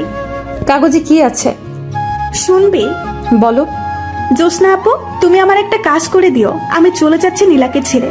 নীলা তো এখানে একা থাকতে পারবে না, আর যদি থাকে তাহলে বলবেন কাউকে সাথে নিয়ে থাকতে, কারণ রাতে বুঝতে পারবে রাতটা তার জন্য কতটা নিষ্ঠুর। নীলা যদি চলে যায় তাহলে ফার্নিচারগুলো নিচের দেওয়া ঠিকানায় পাঠিয়ে দিয়েন। আর কিছু টাকা আছে। না, আমি এখানেই থাকবো। শেষমেশ আমি এই ঘরটা নিয়ে আমি বেঁচে থাকতে চাই। আমি শিওর মুরাদ আমাকে অনেক ভালোবাসে। সে একদিন ফিরে আসবে, সে একদিন ফিরে আসবে। সেটা তোর কপাল। তার আগে তোকে নির্বাচন থেকে বেরিয়ে আসতে হবে। তোর বিয়ের আর কয়দিন আছে? আর 13 দিন। এখন থেকে নিয়ে বাকি দিনগুলো তুই আমার সাথে থাকবি রাতে। ওকে, পরে দেখি। আমি যাই, মনে হয় মা ডাকছে। একটু পর একেবারে চলে আসিস। ওকে। জ্যোৎস্না চলে গেলে নীলা ফুপিয়ে কাঁদতে লাগলো। ভাগ্যের জোরে অফিসের পাশে একটা ব্যাচেলর ফ্ল্যাট পেয়ে যাই, সেখানে উঠি। ভাবলাম আজ সব কিছু সমাপ্তি হলো। নীলাকে ভালো লাগতো, কিন্তু নীলার নির্বাচন ভালো লাগতো না। আমি যে রুমে সিট নিলাম সেই রুমে আরও 2 জন আছে। তারা 2 জন চাকরিজীবী, তাই আমাদের ফাইজলামো করার কোনো প্রশ্নই আসে না। যাই হোক, পরদিন সকালে অফিসে গেলাম। আমার মুখ থেকে হাসি নামক শব্দটি উধাও হয়ে গেছে। অধিকাংশ সময় আমি নীলাকে নিয়ে চিন্তা করি। ফেলে এসেছি, আবার কোনো ভুল করিনি তো? যদি কোনো অঘটন ঘটিয়ে ফেলে? কিছু ভালো লাগছে না। অফিসে কত মানুষ হাসাহাসি করে, আমি সারাক্ষণ আমার কাজ নিয়ে ব্যস্ত থাকি। সারাক্ষণ নীলার মুখটা সামনে ভাসে। অফিসের ম্যানেজার সবাইকে ডাক দিল, আমিও গেলাম। আমি গিয়ে পিছনে এক কোণায় দাঁড়িয়ে রইলাম। এক একজনকে এক এক কাজ দিয়ে বিদায় করছে ম্যাডাম। সবার পরে আমার সিরিয়াল আসলো। মেয়েটা আমার থেকে মনে হয় 3 বছরের ছোট। ছোট হলে কি হবে, বস তো বসই। আমাকে আমার কাজ দিলে আমিও চলে আসি। অফিসে কত মেয়ে, সারাক্ষণ নীলার কথা মনে পড়ে। নীলা এখন কি করছে? মনে হয় কাঁদছে, আবার মনে হয় সে তো এখন খুশিতে নাচছে, কারণ তাকে বাধা দেওয়ায় আর কেউ নেই। ধুর, যেটা চলে গেছে সেটা গেছেই, এখন কাজে মনোযোগ দেই। অফিস শেষ করে রুমে এসে গোসল করে খাওয়া দাওয়া করে শুয়ে রইলাম। কিছুক্ষণ শুয়ে থাকার পর পাশের একজন বলল, তার নাম সাজ্জাদ। ভাই, আপনি এরকম সবসময় নীরব আর মুখ গোমড়া করে রাখেন কেন? কোনো সমস্যা আমাদের বলেন, দেখি হেল্প করতে পারি কিনা। ভাই, আপনার কি বউ আছে? হ্যাঁ ভাই। তার কথা আপনার মনে পড়ে না? হ্যাঁ মনে পড়ে, প্রতিদিন কথা বলি। আজকে তো কয়েকবার কথা বললাম। ভাই, আমি আমার বউকে সারা জীবনের জন্য ছেড়ে চলে এসেছি। তাই ভাই তার কথা চিন্তা করি। কেন ভাই, আপনি আপনার বউকে ছেড়ে চলে এসেছেন? ভাই শখের বশে এক সিনিয়র আপুকে বিয়ে করেছিলাম। বিয়ের পর তার কথা আমি শুনতাম, কিন্তু সে আমার কথা শুনতো না, তাই ছেড়ে চলে এসেছি। Very interesting. আমরা দেখি যত কম বয়সী মেয়ে, আর তুমি কি না সিনিয়র আপুকে বিয়ে করো? থাক ভাই, যা হওয়ার হয়ে গেছে, এখন সামনে ফোকাস করেন, দেখবেন আরও ভালো মেয়ে কপালে আসবে। আমি পড়তে বসলাম, কারণ আমাকে ভার্সিটি শেষ করতে হবে। এটা বেসরকারি, যে কোনো সময় চাকরি চলে যেতে পারে। পরদিন অফিসে গেলাম, সারাদিন অফিস করলাম, কারোর সাথে কথা বলিনি। সবাই টিফিন করে আর আমি নীলার কথা চিন্তা করি। সে কি এখনও ঠিক আছে নাকি? আমি নেই বলে কারোর সাথে কামে লিপ্ত হয়েছে? না না, নীলা এরকম মেয়েই না। ভাবলাম নীলাকে একটা নজর দেখে আসবো, আগামীকালই যাব। অফিস শেষ করে চলে আসব। এক লোক এসে খবর দিল ম্যানেজার ডাকছে। আমি অফিসে গেলাম। ম্যাডামকে দেখে আমার মেজাজ গরম হয়ে যায়। ম্যাডাম, এটা কোনো কাপড় পরলো? একটা টাইট জিন্স আর টাইট শার্ট, ঠোঁটে লিপস্টিকে ভরা, চুলগুলো মাথায় পাহাড় করে রেখেছে। আমি লজ্জায় মাথা নিচু করে দাঁড়িয়ে রইলাম। নীলাকে আমি জিন্স অবস্থায় 2 দিন দেখেছি, তারপরেও প্রথম আর সবসময় নর্মাল পোশাক পরতো, যার কারণে নীলাকে আমার অনেক ভালো লাগতো। আর শাড়ি পরা অবস্থায় দেখলে মনে হতো, রিয়ান ভাইয়ের কথাটা, কোন গ্রহ থেকে এসেছো তুমি, যেখানে শুধু রূপের চর্চা করা হয়। এখন নীলার শাড়ি পরা মুখটা মনে হলে শরীরে কাঁপুনি দিয়ে ওঠে। বসেন। আমি মাথা নিচু করে চেয়ারে বসলাম। আবার বলল, মুরাদ ভাই, এখানে কি আপনার কোনো কাজ করতে অসুবিধা হচ্ছে? না। তাহলে সব সময় এমন মনমরা হয়ে থাকেন কেন? 2 দিন একেবারে বেশি। আমার মতে এই অফিসে আসার পর একমাত্র আমার সাথে আপনি কথা বলেছেন। কেন, কারণ জানতে পারি? না, আমি শুধু আমার কাজ করব। এমন মানুষ হয়? আপনার বাড়িতে দেখলাম আপনি বিবাহিত। আপনার ওয়াইফের সাথে কোনো সমস্যা হয়েছে? সেরকমই ধরতে পারেন। এটা কোনো সমস্যা হলো? সেজন্য আপনি যাওয়ার সময় তার সবচেয়ে বেশি পছন্দের জিনিসটা নিয়ে যাবেন, দেখবেন সব ঠিক হয়ে যাবে। আমি চলে আসলাম। হিসাব করে দেখলাম নির্বাচনের আর মাত্র কয়েকদিন বাকি। পরদিন অফিস বন্ধ, তাই সময় করে রাতে এলাকায় আসলাম, যাতে কেউ না চিনতে পারে। শীতের রাত, মুখে মাফলার জ্যাকেট বেঁধে, সাথে মাথায় ক্যাপ দিয়ে রাস্তায় হাঁটছি। হাঁটতে হাঁটতে বাসার সামনে গেলাম। বাসার নিচে দাঁড়িয়ে আর চোখে বেলকনিতে তাকাচ্ছি। দেখি বাতি জ্বালানো, তার মানে নীলা এখানেই আছে। সে কি কাঁদছে নাকি হাসছে, সেটা যদি দেখে যেতে পারতাম। অপেক্ষা করি, যদি বেলকনিতে আসে। বেশি অপেক্ষা করতে হলো না, না চাওয়ার চেয়ে বেশি পেয়ে গেলাম, যেটা দেখে নীলার আসল মুখোশ উন্মোচন হয়ে গেল। দেখি 3 জন ছেলে আর 4 জন মেয়ের সাথে নীলা হাসতে হাসতে বের হচ্ছে, যেটা দেখার জন্য আমি মোটেও প্রস্তুত ছিলাম না। আমি ভাবলাম আমার ধারণা সব ভুল। আমি ভাবছিলাম নীলা বোধহয় মন খারাপ করে বসে আছে, কিন্তু না, নীলা নীলার মতো নির্বাচনের কাজ করছে। থাকুক সে তার নির্বাচন নিয়ে, আমি থাকি আমার মতো। আর নীলার চিন্তা মাথায় আনবো না, এলাকার নাম মুখে নিব না। আমি মন খারাপ করে বাসায় চলে আসলাম। সারা রাত ঘুম নাই। কি করব? আমি নীলাকে ছেড়ে চলে আসলাম, অথচ আমি বেশি কষ্ট পাচ্ছি। আর এদিকে নীলা খুশিতে শেষ। শখের বসে গিয়েছিলাম সিনিয়র মেয়েকে বিয়ে করতে, আবার সে বলে এলাকার ডন। এমন ফালতু মেয়ে আমার কপালে জুটল। সে বলে আমার বউ। দূর, ঘুমাই। এসব চিন্তা করতে করতে কখন যে ঘুমিয়ে যাই। এদিকে নীলা কাঁদতে কাঁদতে চোখ ফুলিয়ে ফেলেছে, কারণ মুরাদকে ছাড়া নীলার এক মুহূর্ত ভালো লাগে না। সারাদিন ঘরে নীলা একা, কিছু ভালো লাগে না, খাওয়া দাওয়া ঠিক মতো করে না। এখন নীলা মুরাদের অভাব হাড়ে হাড়ে টের পাচ্ছে। 2 দিন ধরে নীলা নির্বাচনের কোনো কাজে যাচ্ছে না, কারণ তার মন ভালো না। কি বলবে গিয়ে নীলা? ওই দিন রাতে নীলাকে তার সাথের লোকেরা দাওয়াত দিল। নীলা বলে দিয়েছে আসতে পারবে না, কিন্তু হলো কি, রাতে কয়েকজন বাসায় এসে হাজির। তাদের জোড়াজড়িতে নীলা তাদের সাথে গেল। সেখান থেকে এসে জ্যোৎস্নাকে কল দিল। জ্যোৎস্না আসলো। রাতে জ্যোৎস্নার সাথে ঘুমাই। 2 জন শোয়ার পর জ্যোৎস্না বলল, এসব তুই ছাড়বি?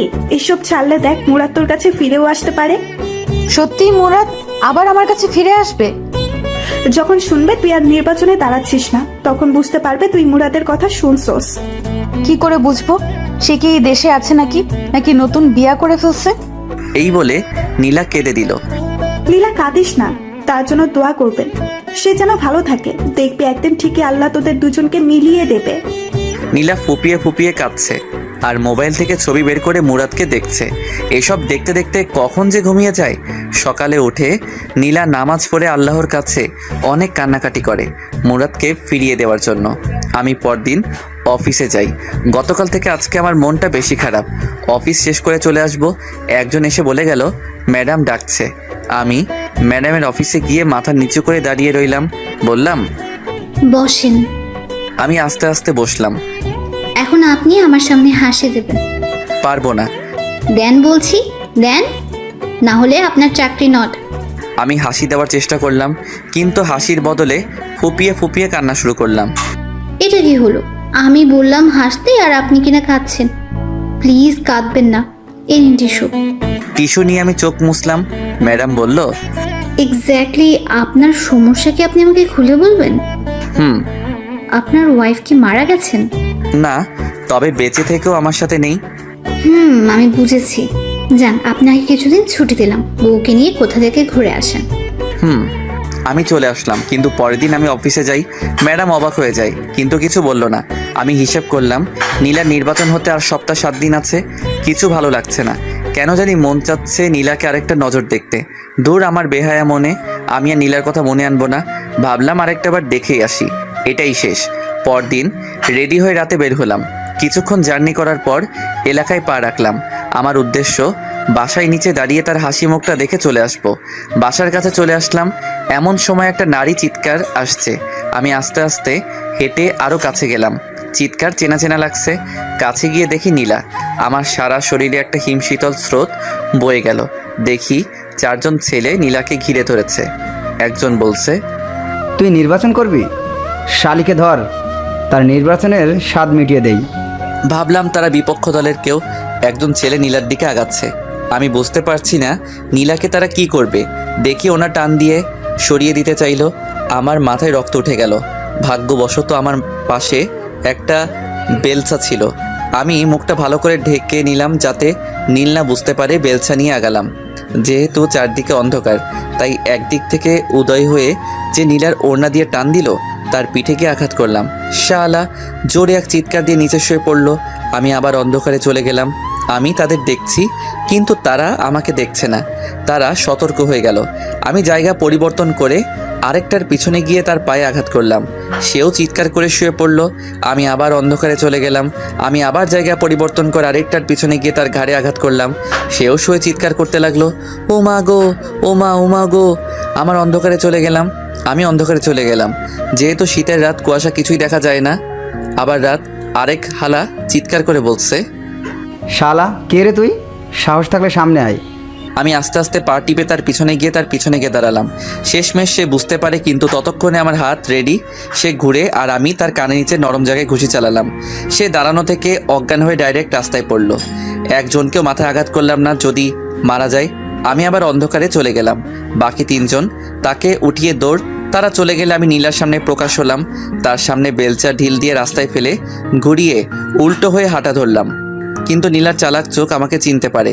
নীলা আমাকে ডাক দিল, মুরাদ, মুরাদ। এবার অনেক জোরে, কিন্তু আমি আমার মতো হাঁটছি। নীলা কাঁদে আর ডেকেই যাচ্ছে, মুরাদ, মুরাদ, আমার কথা শোনো।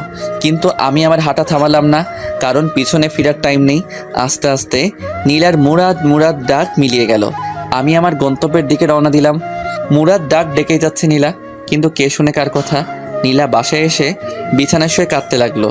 কাঁদছে আর বলছে, আমি কি দোষ করছিলাম? কেন তুই আমাকে এত বড় শাস্তি দিচ্ছস? কে জানি দরজায় টোকা দিল। খুলে দেখে জ্যোৎস্না। জ্যোৎস্নাকে দেখে হাউমাউ করে কেঁদে উঠল। বলল, মুরাদ ছিল ওটা।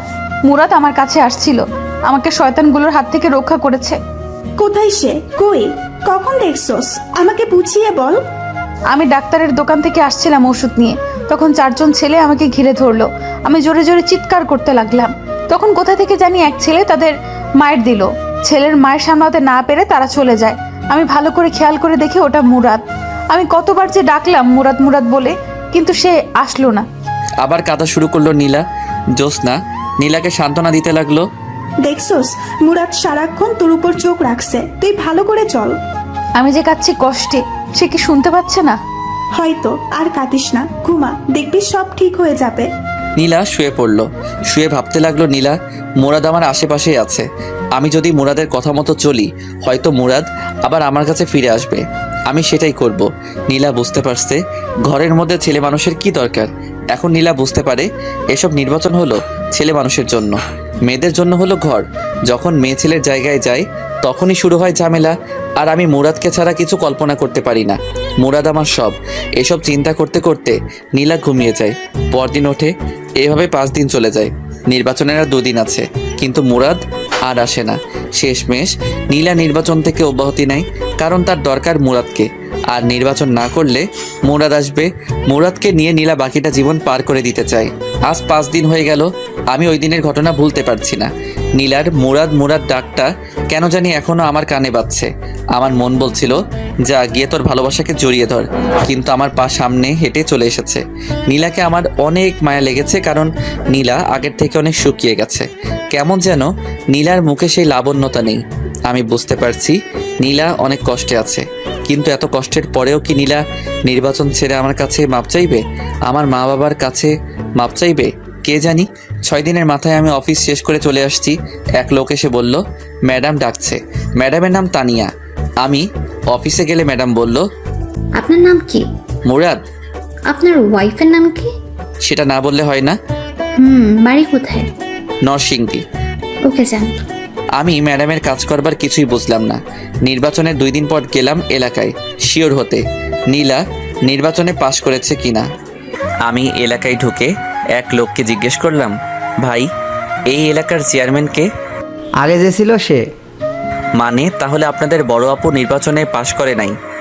আরে ভাই আর বললেন না, কত আশায় ছিলাম বড় আপু পাশ করলে এলাকার অনেক উন্নতি হবে, কিন্তু হলো কি নির্বাচনের 2 দিন আগে বড় আপু নির্বাচন থেকে অব্যাহতি নেয়। পরে আর কি হবে, আগে যে আছে সেই পাশ করে। আমি লোকটাকে ধন্যবাদ বলে চলে আসলাম। ভাবলাম তাহলে নীলা এতদিনে আমার কথা শুনছে, কিন্তু সে সময় থাকতে শুনেনি। অতএব আমি আর নীলার কাছে যাচ্ছি না। এদিকে নীলা একা হয়ে গেল, কারণ জ্যোৎস্নার বিয়ে হয়ে গেছে। নীলা রাতে কিভাবে থাকবে? বাড়িতেও নীলা কিছু বলে নাই। নীলা ভাবলো সারা রাত মুরাদের কথা চিন্তা করে কাটিয়ে দিবে। নীলা রাতে অনেক ভয় পায়। বুঝতে পারছে মুরাদ তার কাছে এতদিন কি ছিল। রাতে নীলা ঘুমাতে পারে না ভয়ে, শেষ রাতে ঘুমিয়ে যায়। নীলা চিন্তা করছে আজকে রাতে কিভাবে থাকবে। নীলার এক ফুফাতো বোনের কথা মনে পড়লো, তার নাম তানিয়া, খুব হ্যান্ডসাম আর নীলাকে খুব সম্মান করে। নীলা ভাবলো তানিয়াকে ফোন করে দেখা যায় কয়েকদিন থেকে যায় কিনা। পরেরটা পরে দেখা যাবে। নীলা তানিয়াকে ভিডিও কল দেয়। তানিয়া ফোন ধরে। আসসালামু আলাইকুম তানিয়া, কেমন আছো? জি আপু ভালো। তুমি কেমন আছো? এই তো ভালো। তোমার চেহারা তো তা বলছে না। আমার চেহারা কি বলছে? মনে হচ্ছে তুমি অনেক কষ্টে আছো, কেমন যেন আগে থেকে শুকিয়ে গেছো। শোনো, এখন থেকে তুমি আমার কাছে থাকবে। কেন, তুমি না বিয়ে করেছো? তোমার জামাইয়ের কি হয়েছে? ওর কথা আর বলিস না। এখন তুমি বলো কখন আসবা? অফিস শেষ করে চলে আসবো। কাপড় চোপড় নিয়ে আসবা, কিছুদিন থাকবা। ওকে? ওকে, চলে আসবো। নীলা ভাবলো যাক একটা ব্যবস্থা হলো। এখন কিছু রান্না করতে হবে তার জন্য। নীলা তার জন্য অনেক কিছুই রাত্রেবেলা তানিয়া আসলো। তানিয়াকে খাওয়ালো। তানিয়ার অনেক ক্লান্ত লাগছে, তাই তানিয়া ঘুমিয়ে যায়। সকালে উঠে আবার তানিয়া অফিসে চলে যায়। নীলা সারাদিন ঘরের ভিতর কাটিয়ে দেয়। বিকালের দিকে তানিয়া অফিস শেষ করে আসলে তারা একসাথে খেলো। খাওয়ার সময় তানিয়া জিজ্ঞেস করলো, আপু তোমার হাজবেন্ড কোথায়? এই বিষয়ে জিজ্ঞেস না করলে হয় না? না, তোমাকে বলতেই হবে। তুমি আগে থেকে অনেক চেঞ্জ হয়ে গেছো। আগে সবসময় তোমার মুখে হাসি লেগে থাকতো, আর এখন তোমার কি অবস্থা হচ্ছে? দিন দিন শুকিয়ে কাঠ হচ্ছ। ঠিক মতো কি খাওয়া দাওয়া করো না? এটা নিশ্চয়ই তোমার পিচ্ছির হাজবেন্ডের কারণে। সে কোথায়? খাওয়ার পর তোমাকে বলি। ওকে। খাওয়া দাওয়া করে দুজনে বিছানায় বসলো। তানিয়া বলল, এবার বলো। সে আমাকে ছেড়ে চলে গেছে। কি? এটা কি করে সম্ভব? সারা জীবন শুনে এসেছি স্বামীর জ্বালায় মেয়েরা বাপের বাড়ি চলে যায়। এ তো দেখছি পুরো উল্টো। তুমি কি এমন করেছো যার কারণে তোমাকে ছেড়ে চলে যেতে হলো? তার কোনো দোষ নেই, সব দোষ আমার। আমি তার কথা শুনিনি। বুঝেছি। তুমি এখানে কেন পড়ে রয়েছো? সে যেহেতু তোমাকে ছেড়ে চলে গেছে, তাহলে তুমি বাড়ি চলে যাও। একা একা ভয় করে না? করে। যদি সে আবার ফিরে আসে সেই অপেক্ষায় বসে আছি। ও আমার ঘুম ধরেছে। শুয়ে পড়ো। তানিয়া শুয়ে পড়লো, নীলাও শুয়ে পড়লো। তানিয়া জিজ্ঞেস করলো, আচ্ছা আপু, তোমার হাজবেন্ডের নাম কি? মুরাদ। তার বাড়ি জানি কোথায়? নরসিংদী। আপু, তার একটা ছবি দেখাও তো। নীলা মুরাদের একটা ছবি দেখায়। তানিয়া তাদের কাহিনী সব বুঝতে পারে। এদিকে নীলা আপু মুরাদের জন্য কেঁদে কেঁদে শেষ, আর ওদিকে মুরাদ নীলা আপুর জন্য কেঁদে কেঁদে শেষ। এখন দুজনকে মিলিয়ে দেওয়ার দায়িত্ব তানিয়ার। তানিয়া চিন্তা করলো নীলা আপুকে কিছু বুঝতে দিবে না, দুজনকে সারপ্রাইজ দিবে। তানিয়া বলল, আপু, তুমি তো সারাদিন ঘরেই বসে থাকো, আগামীকাল চলো না আমার অফিসে। না রে, আমি যেতে পারবো না। চলো না প্লিজ, তোমার অনেক ভাল লাগবে। কখন আসবি? যাবো আর গিয়ে 1 ঘন্টা পর চলে আসবো। ওকে, সকালবেলা মন চাইলে। মন চাইলে না, তোমাকে যেতেই হবে। ওকে। নীলা ঘুমিয়ে যায়। সকালে উঠে নাস্তা করে তানিয়ার সাথে চলে আসে তানিয়ার অফিসে। গিয়ে তানিয়া যে অফিসে বসে কাজ করে সেখানে গিয়ে বসলো। তানিয়া বলল, আপু তুমি একটু বসো, আমি আসছি। ওকে, তাড়াতাড়ি চলে আসিস। ওকে। একটু বসলো নীলা। কে জানি অফিসে প্রবেশ করলো। নীলার পাশের চেয়ারে বসলো। নীলা মাথা নিচু করে বসে আছে, ভালো লাগছে না। একটু বসলো, ভাবলো উঠে বাইরে চলে যাবে, কিন্তু নীলার নাকে পরিচিত একজনের ঘ্রাণ আসছে। বুকের ভিতর কেমন যেন চিনচিন করে উঠল, মনে হচ্ছে পাশের লোকটার কাছ থেকে। নীলা আস্তে আস্তে মাথা উঁচু করে আর চোখে লোকটার দিকে তাকালো। তাকিয়েই অবাক হয়ে গেল, এ তো দেখি মুরাদ। নীলার চোখটা বিশ্বাসই করতে পারছে না। পাশে বসা ছেলেটা মুরাদ। নীলা কেন জানি বিশ্বাস করতে পারছে না পাশে বসা ছেলেটা মুরাদ। শিওর হতে ডাক দিল, মুরাদ, মুরাদ, মুরাদ। ডাকে আমার ঘুম ভেঙে যায়। স্বপ্নে দেখতেছিলাম নীলা আমাকে ডাকছে। চোখ খুলে দেখি সাজ্জাদ ভাই ডাকছে। বলল, ভাই কখন থেকে ডাকছি, উঠেন না। ভাই স্বপ্ন দেখছিলাম। আমি বুঝছি, স্বপ্নে দেখছিলা বউ তোমাকে ডাকছে, সেজন্য উঠতে মন চায় না। আপনি কি করে বুঝলেন? ভাই এমন আমার অনেক হয়েছে। ও, অভিজ্ঞতা আছে আপনার? হুম। আমি ফ্রেশ হয়ে খেয়ে অফিসে চলে আসলাম। একটু পর একজন এসে বলল, তানিয়া ম্যাডাম ডাকে। আমি অফিসের সামনে আসলে একজন বলল, ভিতরে গিয়ে বসতে, ম্যাডাম আসবে। আমি ভিতরে ঢুকে দেখি এক চেয়ারে একটা মেয়ে বসে আছে। আমি মেয়েটার দিকে না তাকিয়ে চুপচাপ বসে পড়লাম। অনেকক্ষণ হয়ে গেল, ম্যাডাম আসছে না, কিন্তু কেমন যেন একটা ঘ্রাণ আমার নাকে আসছে। কেন জানি মনে হচ্ছে এটা নীলার শরীরের ঘ্রাণ, তার মানে পাশের মেয়েটা নীলা। আমি তাকাতে যাব, কিন্তু ততক্ষণে মেয়েটা মুরাদ বলে ডাক দিল। আমি তাকিয়ে দেখি আসলেই নীলা। আমি যেন একটা শকড খেলাম। আমি কি বলবো কিছুই বুঝতে পারছি না, শুধু তাকিয়ে রইলাম। নীলাও আমার দিকে তাকিয়ে রয়েছে, কিছু বলছে না। অনেকক্ষণ পার হয়ে গেল, আমি খেয়াল করলাম নীলার মুখের রং পাল্টে যাচ্ছে। নীলা চেয়ার থেকে উঠে আমার শার্টের কলার ধরে কষিয়ে 2টা চড় দিল। আমি ফ্যাল ফ্যাল করে তাকিয়ে রইলাম, মুখে কথা বলার শক্তি হারিয়ে ফেললাম। নীলা অফিসের দরজা আটকে দেয়। বুঝতে পারছি আজকে আমার খবর আছে। দীর্ঘ 1 মাস পর আমাকে পেয়েছে, হাতে নাতে এত সহজে আমাকে ছাড়বে না। নীলা লাফ দিয়ে আমার মাথার চুল ধরে টেনে নিচে নামালো, আমাকে নুইয়ে আমার পিঠে মারতে থাকে আর বলতে থাকে, বল, বল কেন আমাকে ছেড়ে চলে আসলি? বল, বল কেন আমাকে ছেড়ে চলে আসলি? আমি কি দোষ করছিলাম? বলছি প্লিজ আর মেরো না। তুই না আমাকে ছেড়ে চলে আসছস, তাহলে বেঁচে আসছস কেন? তোমার কারণে। মিথ্যে কথা। তাহলে এত দিন আসিস নাই কেন? কারণ তুমি আমার কথা শুনো নাই। সেজন্য চলে আসবি তুই? পিঠে আরেকটি কিল দিয়ে আমাকে জড়িয়ে ধরলো আর কাঁদতে লাগলো। আমি বললাম, কাঁদছো কেন? এখন তো আমাকে পেয়ে গেছো। এটা তো সুখের কান্না।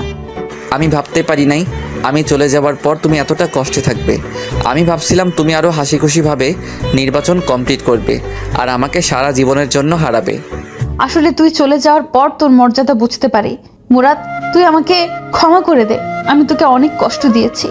তুমি যদি প্রথমে আমার কথা শুনতে তাহলে হয়তো এতটা কষ্ট করতে হতো না। তুই আমাকে আবার ছেড়ে চলে যাবি? যদি আমার কথা না শুনো। ওকে। এখন আর কেঁদো না। হুম। তোমার শরীরের কি অবস্থা? কি সুন্দর পরীর মতো ছিল আমার নীলা, এখন শুকিয়ে কি হয়েছো? তোর জন্য আমার এই অবস্থা হয়েছে। তোমার ফার্স্ট কাজ হলো আমার মা বাবার কাছে ক্ষমা চাওয়া। সরি মুরাদ, তোর মা বাবাকে আমি অনেক কষ্ট দিয়েছি। বল, কবে তোর গ্রামের বাড়িতে যাবি? সামনের সপ্তাহ। আমার গ্রাম অনেক ভালো লাগে। গিয়ে আমরা অনেক দিন থাকবো। হুম। আমি সরি, ওই দিন রাতে আমি তোমার ডাক শুনিনি। ওই দিন যদি তুই না থাকতি তাহলে হয়তো আর আমাকে পেতি না। এখন তোমাকেও আমি পেয়েছি, তুমিও আমাকে পেয়েছো, আর কোনো কষ্ট নেই। আমি আমার কপাল, নীলার কপাল একসাথে করলাম। নীলার চোখে পানি, আমার চোখেও পানি। আমি নীলার মাথায় ধরে আবার আমার বুকে টেনে নিলাম। নীলাও আমাকে জড়িয়ে ধরে শক্ত করে, আবার নীলা কেঁদে দেয়। আবার যদি আমাকে ছেড়ে চলে যাস তাহলে আমাকে আর জীবন্ত পাবি না। ওকে, আমি তোমাকে ছেড়ে চলে যাব না, কিন্তু তুমি তোমাকে মারার অনুমতি দাও। তুই আমাকে মেরে ফেলিস, তবু আমাকে ছেড়ে চলে যাস না। প্রিয়জন পাশে না থাকার বেদনা আমি বুঝতে পেরেছি। এই তো লক্ষ্মী মেয়ে। আমি নীলার চোখ মুছে দিলাম, চেয়ারে বসালাম, দরজা খুলে দিলাম। একটু পর তানিয়া প্রবেশ করলো। আমি বুঝতে পারছি এসব তানিয়ার কাজ ছিল। মনে মনে তানিয়াকে অনেক ধন্যবাদ। তানিয়া এসে বলল, আপু আমাকে আর তোমার সাথে থাকতে হবে না তো? নীলা হেসে বলল, আপাতত না, সময় হলে বলবো। সময়টা কখন? পেটে বাচ্চা হলে? যা শয়তান।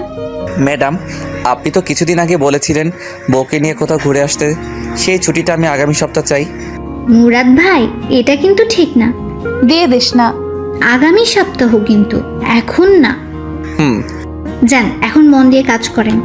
আমি চলে আসলাম। আমি অফিস শেষ করে নীলাকে নিয়ে শপিং মলে গিয়ে তার জন্য বোরকা কিনলাম। সেখান থেকে বোরকা পরিয়ে আমার মেসে গেলাম। গিয়ে নীলাকে সাজ্জাদ ভাইয়ের সাথে পরিচয় করিয়ে দিলাম। সাজ্জাদ ভাই নীলাকে কতগুলো উপদেশ দিয়ে দেয়। আমি আমার জরুরি জিনিসপত্র নিয়ে বাসায় আসলাম। নীলাকে বোরকা অবস্থায় আরও বেশি সুন্দরী লাগে। নীলাকে বললাম বোরকা পরে ঘর থেকে বের হতে, আর আগের সব কিছু ভুলে যেতে, সামনে ফোকাস করতে। সে আমার কথায় সায় দেয়। বাসায় আসলে নীলা আমাকে রান্না করে খাবার দেয়। আমি খেয়ে দিয়ে আমি রুমটা গোছালাম, যেভাবে আগের মতো ছিল। আমি রাতে নীলা বিছানায় শুইলাম। যেহেতু অনেক দিন পর, তাই নীলাকে শরীরে ধরতে কেমন যেন লজ্জা লাগে। আমি ঘুমিয়ে গেলাম। সকালে সব লজ্জা চলে যায়। দেখি নীলা আমাকে জড়িয়ে ধরে ঘুমাচ্ছে। তার মিষ্টি মুখটা আমার দিকে তাকিয়ে আছে। আমি নীলাকে ডাক দিলে সে উঠে ফ্রেশ হয়ে রান্না করে। আমি খাওয়া দাওয়া করে অফিসে চলে গেলাম। অফিস থেকে এসে দেখি নীলা একটা গোলাপি কালার শাড়ি পরেছে, যেটা দেখে আমার মাথা এমনি ঠিক নেই, তাও আবার তার শরীর থেকে মিষ্টি একটা গন্ধ আসছে, আর তার একাংশ দেখা যাচ্ছে। আমি কোনো চিন্তা না করেই তার কোমরে ধরে তাকে টান দিয়ে বুকে আনলাম। তার মিষ্টি গোলাপি ঠোঁটে চুমুট প্রলেপ এঁকে দিলাম অনেকক্ষণ। নীলা আমাকে টেনে নিয়ে বিছানায় ধাক্কা দিয়ে ফেলে দেয় আর বলে, তুই না আমাকে অন্য একটা জগৎ থেকে ঘুরিয়ে নিয়ে আসবি? আমার শরীর আনচান সেখানে যাওয়ার জন্য। আমি বুঝতে পারছি নীলা কিসের কথা বলছে। আমি এতদিন সেটার জন্য অপেক্ষা করছি। আমি নিশার ঘাড়ে চুমু খেতে থাকি। আমি আস্তে আস্তে নিচে, বাকি কাজটুকু নীলা সেরে ফেলে। ভাবলাম এত ফেতনার ভিতরেও নীলা নিজেকে সম্পূর্ণ ঠিক রেখেছে। আমরা সন্ধ্যার সময় শুইলাম, উঠলাম। পরের দিন সকালে নীলা বলল, এই জিনিসটা এত মজা, এত সুখ আগে যদি জানতাম তাহলে আমি তোর কথার কখনো অবাধ্য হতাম না। আমি আরো 10 বছর আগে বিয়ে করে ফেলতাম। তখন কিন্তু তুমি আমাকে পেতে না। তা ঠিক। এখন বলো কি খাবে? সেটাও বলে দিতে হবে। না, এখন না। আমি নাস্তা তৈরি করছি, খেয়ে দিয়ে অফিসে যাও। ওকে। আমি অফিসে চলে আসি। পরের সপ্তাহ আমরা গ্রামের বাড়ি আসি। সেখানে 1 সপ্তাহ থাকি। নীলা মা বাবার পায়ে ধরে মাপ চায়।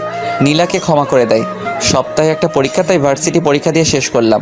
আরও ভালো কোম্পানিতে চাকরির আবেদন করলাম। কিন্তু তানিয়ার রিকোয়েস্টে সেই অফিস থেকে গেলাম।